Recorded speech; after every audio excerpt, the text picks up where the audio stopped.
শতাংশ কখনো আমাদের সকলের জন্য যৌক্তিক হতে পারে না। আমি নিজে একজন মুক্তিযোদ্ধা পরিবারের সন্তান, আমি একজন নিজে মুক্তিযোদ্ধার নাতি।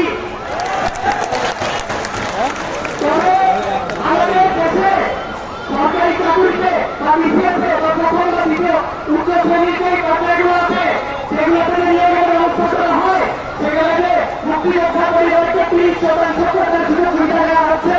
এটা সাধারণের জন্য অসুবিধা এবং তাদের জন্য এটা ঠিক না।